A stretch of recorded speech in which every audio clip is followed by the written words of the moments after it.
का हक अदा किया होगा। बल्कि मैं कहता हूं कुरान का सबसे पहला हक तो यह है कि इसको समझना। हमें तो सूरह फातिहा का तर्जुमा भी नहीं आता। सबसे पहला हक है कि कुरान को पढ़कर समझना।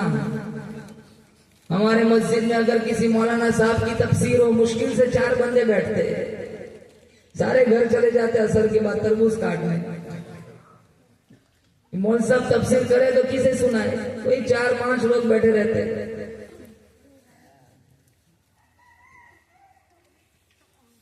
तो कुरान का मतलब ही नहीं मालूम। आपका बच्चा इंग्लिश मीडियम में पढ़ता हो, 3-4 दिन के बाद आप उसका इख्तिबार ले, बच्चा कहता है, अब्बू पूछता है ये क्या है, कहा एलिफेंट, स्पेलिंग क्या है, स्पेलिंग सुनाता है। फिर पूछता है अब्बू एलिफेंट का मतलब क्या है, कहा वो तो नहीं बताया। तो आप बताओ इस बच्चे को स्कूल में रखना पसंद करेंगे कि जिस स्कूल में सिर्फ अल्फाज सिखाए जाते हैं, मानी से वाकिफ नहीं कराया जाता। अफसोस इस बात का है हम सिर्फ कुरान के अल्फाज पर इक्तिफा कर लेते हैं, लेकिन अल्लाह का इस उम्मत को कुरान की विसातत से पैगाम क्या है मैं और आप समझने की जहमत गवारा नहीं करते। कितनी दफा ऐसा होता है कारी साहब कुरान पढ़ते हैं, सारा मजमा झूम के कहता है सुभान अल्लाह सुभान अल्लाह, हालांकि उन आयतों की तिलावत कर रहा है जिसमें जहन्नम का जिक्र है। अस्तगफिरुल्लाह का मौका है, सारे सुभान अल्लाह की दाद देते हैं।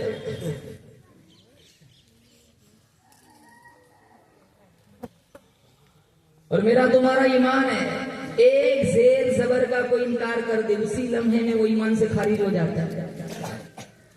बहुत सारे पिछले दौर में ऐसे आए कि जिन्होंने कुरान को बदलना चाहा या इसका मिसल कॉपी पेश करना चाहा, वो मिट गए, इनके निशान भी मिट गए, लेकिन कुरान आज भी चमकता हुआ मेरे तुम्हारे सीनों में, घरों में मौजूद है। कुरान को मिटाने वाले मिट सकते हैं, बोलो जोर से, कुरान नहीं मिट सकता। एक बहुत बड़ा शायर गुजरा है मुतनब्बी, कुरान की एक मारूफ सूरत है, अल-क़ारिअह मल-क़ारिअह वमा अदराका मल-क़ारिअह। इसने भी कहा अल-फ़ील मल-फ़ील वमा अदराका मल-फ़ील। कहा मैं कुरान की कॉपी लिया है। अल-क़ारिअह का माना होता है खड़खड़ाने वाली, कानों के पर्दों को चीरने वाली, वो गुंज, वो गरज, वो आवाज आज तक किसी इंसान ने नहीं सुनी। अभी इंसान की हैरत खत्म नहीं हुआ, अल्लाह ने फौरन दूसरा सवाल किया, मल कारिया, कारिया क्या है? अभी वह हैरत में डूबा हुआ है, अल्लाह ने फौरन तीसरा सवाल किया, वमा अदराका मल कारिया, ये अपने इल्म पर नाज करने वाले इंसान तू क्या जाने कारिया क्या है? माँ बाप औलाद से भागेंगे, औलाद माँ बाप से भागेंगी, बीवी खाविन से, खाविन बीवी से, जिगरी गहरे दोस्त एक दूसरे के दुश्मन बन जाएंगे।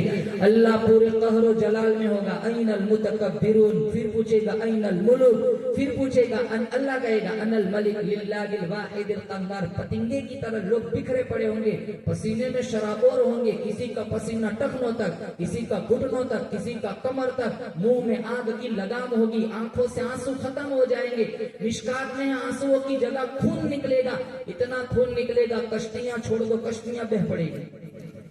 ये पूरे उसकी मंजर कशी की है। अल-क़ारिअह मल-क़ारिअह वमा अदराका मल-क़ारिअह। वो मुतनब्बी आगे कहता है अल-फ़ील, फील का माना होता है हाथी। अब एक दफा कहा अल-फ़ील, बात समझ आ गई, दूसरा सवाल बनाई नहीं, वो कहता है मल-फ़ील, हाथी क्या है? दूसरा सवाल बनाई नहीं, वो तीसरा सवाल करता है वमा अदराका मल-फ़ील, तुम क्या जानो हाथी क्या है? अरे बच्चा जानता है कि यह हाथी है। लफ्ज तो जोड़ने बैठ गया, लेकिन कुरान की जो मानवियत और बलागत है उसको तो कोई छू भी नहीं सकता। तेरे सामने यूं दबे लचे फुसहा अरब के बड़े बड़े, कोई जाने के मुंह में जबान नहीं, नहीं जिस्म में जान नहीं। आप मानते हो इस बात को? कुरान की कोई कॉपी ला सकता है? बोलो जोर से, कौन कौन मानता है? बताओ हाथ उठा के। अरे जो नहीं मानते वो तो बताओ। कोई नहीं मानता, माशाल्लाह। हम सबका किस पे ईमान है? कुरान पे। बोलो जोर से, बेशक। अब वादा करो कुरान पढ़ेंगे। कौन पढ़ेगा बताओ? रोजाना पढ़ेंगे इंशाल्लाह। हैं स्टेज वालों से तो मैं नहीं कह सकता, वो तो सारे माशाल्लाह आधी जिंदगी गुजर गई कुरान की शात में, फैलाव में, तबलीग में, मामूली तनख्वाहों में पढ़ाते हैं हमारी मस्जिदों में। क्या तनख्वाहें होती है स्टेज पर बैठे हुए उलमा की? 8,000, 7,000, 7,500। 4 दिन का नाश्ता हमारा घर का 7,000 का होता है। यही तो पढ़ाते हम। ये 10 बच्चों को नाजरा किसने मुकम्मल कराया? आप लोगों ने कराया कि इनके उस्तादों ने कराया? 2000 दिए मौलाना शब्बीर साहब ने, एक ने भी नहीं। अब 100 रुपए देने में बुखार चढ़ जाता है। इनके उस्तादों की तकरीम होनी चाहिए, शाल पोशी तो इनकी होनी चाहिए, गुलाब के फूल तो इन्हें देने चाहिए। ये मजलिस के सबसे ज्यादा हकदार तो ये दो उस्ताद है कि जिन्होंने इन 10 बच्चों को 3-4 साल लगे होंगे, ज्यादा से चलो कम से कम 2 साल तो लगे ही होंगे। घर जाते बुलाने, फिर लाते इनको, बच्चा बीमार है यादत के लिए जाते, कभी टॉफी खिलाई, कभी गुस्सा किया, कभी मोहब्बत की, हर मोड़ के सामने बच्चे की मिजाज अपना मिजाज बनाया और बच्चे के देखो पूरा मुकम्मल नाजरा कुरान किया। तो इतना मजमा है, पूरा गांव, आधा गांव बैठा हुआ होगा, लेकिन 100 का नोट किसी उस्ताद की तकरीम के लिए नहीं दिया। मैं तो कहता हूँ जितनी शाल है सारी इन दोनों को ही दे दो। मुश्किल से कितना पैसे देते हैं हम लोग। मौलाना शब्बीर साहब को अल्लाह जज़ाए खैर दे, इन्होंने ये चिंगारी जलाई लेकिन कोई फायदा नहीं। चिंगारी आपकी वहीं की वहीं रही। मैं तो समझा कि ये शौला बनेगा, देंगे ना उस्तादों को इंशाल्लाह। अब अभी तो हम चले जाएंगे, कोई दूसरे मुकर्रिर साहब आएंगे, कोई दूसरे खतीब आएंगे। आप ये तबलीग जरूरत ना पड़ेगी कि ये आपको इस तरह की आपको समझाया जाए, ऐसी बात को आप खुद समझे। और आप उस्ताद को दे रहे हो, क्यों दे रहे हो? कुरान की मोहब्बत में दे रहे हो। कुरान की मोहब्बत में दिया हुआ पैसा इंशाल्लाह अल्लाह के अकाउंट में जमा होगा। अल्लाह 700 करोड़ हिसाब बना करके कयामत के दिन देगा। दुनिया में खेती बाड़ी में कितना पैसा वेस्ट हो जाता है, दुनिया में शादियों में कितना पैसा वेस्ट करते हो, दुनिया में बनाओ सिंगार और मकान बनाने में, बनाओ सिंगार पीयूपी में, एसी में हजारों लाखों रुपए बर्बाद कर देते। क्यों? कि हमारा मकान खूबसूरत है। तुम्हारे बच्चे को अल्लाह इनके उस्तादों ने मेहनत करके इतना खूबसूरत बनाया, तो तुम्हारे दिल में ये जज्बा अंगड़ा ही नहीं लेता कि हम इनके उस्तादों की तकरीम करें।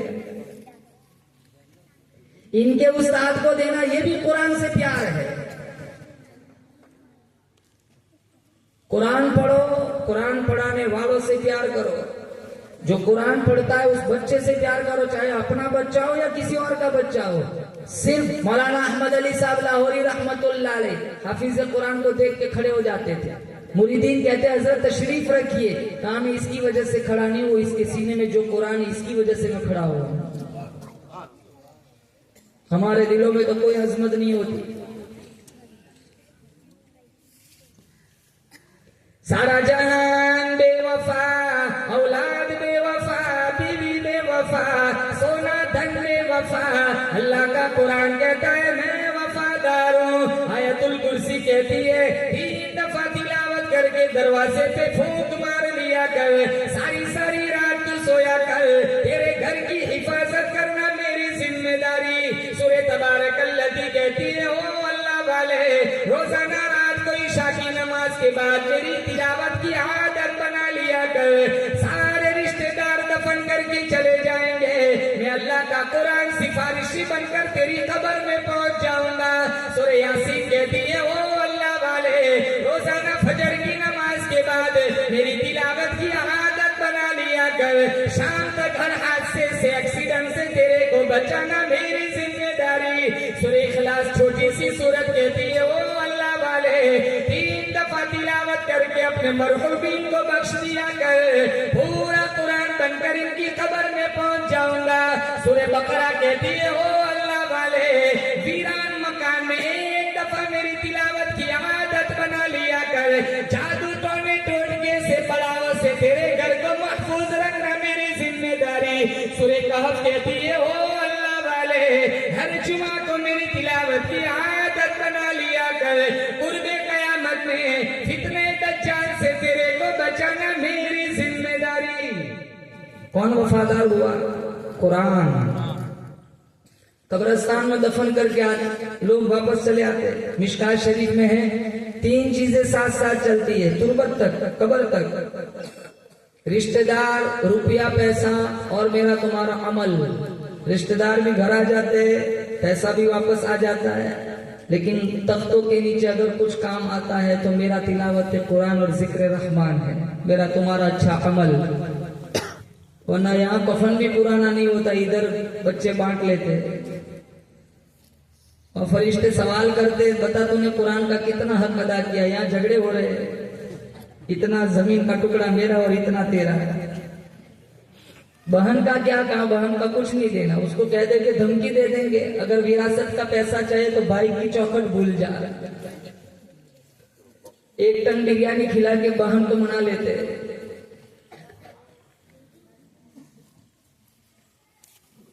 साथ क्या आता है? कुरान। साथ क्या आता है? तहज्जुद का सजदा। साथ क्या आता है? नमाजें। साथ क्या आता है? हुकूकुल्लाह और हुकूकुल इबाद।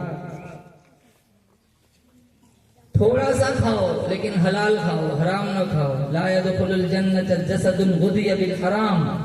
वो जिस्म कभी जन्नत में ना जाएगा जिसकी परवरिश हराम गिजा से हुई हो। अबू साले बहुत बड़े अल्लाह वाले गुजरे हैं। वो फरमाते हैं एक दफा मैं एक नहर के पास से गुजर रहा था, मुझे भूख लगी थी। एक सैफ का दाना तैरता हुआ आ रहा था, मैंने उठाया, आधा खाया, फिर मुझे मेरा जमीर जागा कि ये तो मेरी प्रॉपर्टी नहीं है, मालिक को पूछे बगैर मैंने खा लिया है। कल कयामत का दिन होगा, अगर इसके मालिक ने दावा किया तो मैं जवाब क्या दूंगा, क्योंकि वहां तो रुपये पैसे होंगे नहीं। अब जहां से पानी आ रहा है उस सिमत चल दिए, चलते गए वहां बहुत बड़ा गेट आया, बहुत बड़ी बाड़ी थी और एक सैफ का दरख्त का जिसकी कुछ टहनियां नहर में झुकी हुई थी। इन्हें यकीन हो गया कि मैंने इसी पेड़ का दाना चबाया है। बाग के अंदर गए, बाग का मालिक था अब्दुल्ला सौमाई। हाथ जोड़ के खड़े हो गए, आपकी इजाजत के बगैर मैंने आपके सैफ का एक आधा दाना चबाया है, माफी करवाने आया हूँ। वो कहने लगे ऐसे तो माफी ना मिलेगी, एक शर्त रहेगी। कहा क्या? कहा 12 साल इस पेड़ के दरख्त को पानी पिलाना पड़ेगा, इस दरख्त को पानी पिलाना पड़ेगा, सैफ के पेड़ को। तो उन्होंने कहा फिर माफी मिल जाएगी? कहा माफी मिल जाएंगी। तो कहा मुझे ये शर्त मंजूर है। 12 साल इन्होंने पानी पिलाया। जब 12 साल खत्म होने के करीब आए तो अब्दुल्ला सौमाई के यहाँ कुछ मेहमान आए थे। इन्होंने अब्दुल्ला सौमाई ने कहा अबू साले जाओ सैफ तोड़ के ले आओ। तो सारे कच्चे कच्चे तोड़ के ले आए। कहा अबू साले 12 साल हो गए खिदमत करते करते, अभी तक सैफों की पहचान नहीं हुई, कौन सा कच्चा कौन सा पक्का होता है। तो कहा अल्लाह की कसम एक जुर्म की सजा भुगत रहा था, खिदमत तो मैंने की है लेकिन 12 साल हो गए मैंने सैफ की तरफ नजर उठा के भी नहीं देखा।